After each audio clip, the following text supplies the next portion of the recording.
आंतरराष्ट्रीय विमानतळाचे उद्घाटन 8 ऑक्टोबर 2025 रोजी पंतप्रधान नरेंद्र मोदी यांच्या हस्ते मोठ्या दिमाखात पार पडले। या विमानतळामुळे नवी मुंबईचे महत्त्व वाढले असून मुंबईच्या विमानतळावरील ताण सध्या कमी होणार आहे। पण या भव्य दिव्य सोहळ्यात एक मुद्दा चर्चेचा ठरलाय, तो म्हणजे विमानतळाला लोकनेते दिभा पाटील यांचे नाव देण्याचा। गेल्या 5 वर्षापासून स्थानिक या मागणीसाठी लढत आहेत, पण उद्घाटनाच्या कार्यक्रमात या मुद्द्याकडे दुर्लक्ष झाल्याने स्थानिकांमध्ये संताप आहे। चला या प्रकरणाचा सविस्तर आढावा घेऊयात। नमस्कार, मी प्रतीक्षा आणि तुम्ही पाहताय माय महानगर लाईव्ह। नवी मुंबई आंतरराष्ट्रीय विमानतळ हा गेल्या 3 दशकांपासून चर्चेत असलेला प्रकल्प आहे। सुरुवातीला याला पनवेल विमानतळ म्हणून ओळखले जायचे, नंतर नवी मुंबई विमानतळ असं नाव पडलं। या विमानतळामुळे नवी मुंबईच्या विकासाला चालना मिळणार आहे, तसेच मुंबईच्या छत्रपती शिवाजी महाराज आंतरराष्ट्रीय विमानतळावरील गर्दी कमी होण्यास देखील मदत होईल। आता विमानतळाला दिभा पाटील यांचेच नाव का आणि त्यांचं योगदान काय आहे जाणून घेऊयात। दिभा पाटील हे महाराष्ट्रातील एक लढवय्या नेते, ज्यांनी प्रकल्पग्रस्त शेतकरी, आगरी कोळी समाज आणि ओबीसी समाजाच्या हक्कांसाठी आयुष्यभर लढा दिला। विशेषतः नवी मुंबईच्या उभारणीत सिडकोने शेतकऱ्यांच्या जमिनी संपादित केल्या होत्या, तेव्हा योग्य मोबदला मिळावा यासाठी दिबांनी ऐतिहासिक लढा उभारला। त्यांच्या प्रयत्नांमुळे 12.5% धोरण मंजूर झाले। यामुळे शेतकऱ्यांना त्यांच्या जमिनींच्या मोबदल्यात भूखंड मिळाले।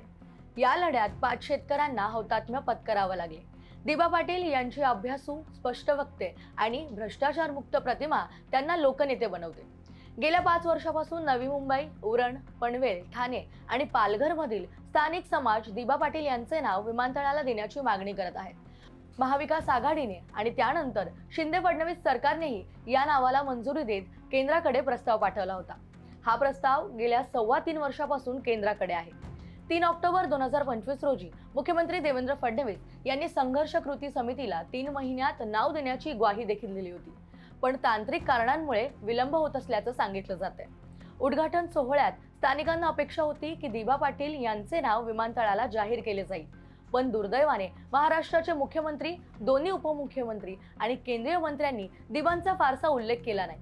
मुख्यमंत्री फडणवीस यांनी अवघ्या काही सेकंदासाठी दिबांचा उल्लेख केला, तर पंतप्रधान नरेंद्र मोदी यांनी 6 सेकंदासाठी दिबांचं कौतुक केलं, पण नाव देण्याबाबत कोणताही स्पष्ट निर्णय झाला नाही। यामुळे स्थानिकांमध्ये नाराजी पसरली आहे। स्थानिकांचा असा आरोप आहे की ज्या भूमीच्या नायकाने शेतकऱ्यांसाठी लढा दिला, त्याच भूमीत त्यांचा विसर पडणे हे दुर्दैव आहे। सरकार लोकभावनेशी खेळत असल्याचा आरोप देखील केलाय। त्यामुळे 5 वर्षापासून सुरू असलेला हा संघर्ष आणि 3.25 वर्षापासून केंद्राकडे प्रलंबित असलेला प्रस्ताव यामुळे स्थानिकांचा संयम सुटत चाललाय। सरकारला नाव देण्यासाठी नेमकं अडचण कोणती आहे याचं स्पष्ट उत्तर स्थानिक मागत आहे। नवी मुंबई आंतरराष्ट्रीय विमानतळ हे महाराष्ट्रासाठी अभिमानास्पद ठरले, पण दिभा पाटील यांच्या नावाचा मुद्दा अद्याप अनुत्तरित आहे। दिभा पाटील यांनी नवी मुंबईच्या उभारणीत आणि शेतकऱ्यांच्या हक्कासाठी दिलेले योगदान अविस्मरणीय आहे। सरकारने या मागणीला गांभीर्याने घेऊन लवकरात लवकर निर्णय जाहीर करावा, हीच स्थानिकांची मागणी आहे। तुम्हाला याबाबत काय वाटतं आम्हाला कमेंट करून नक्की सांगा आणि हा व्हिडिओ आवडल्यास जास्तीत जास्त लोकांपर्यंत शेअर करा आणि सर्वात महत्त्वाचं म्हणजे सबस्क्राइब करायला विसरू नका आणि हाईप करायला विसरू नका।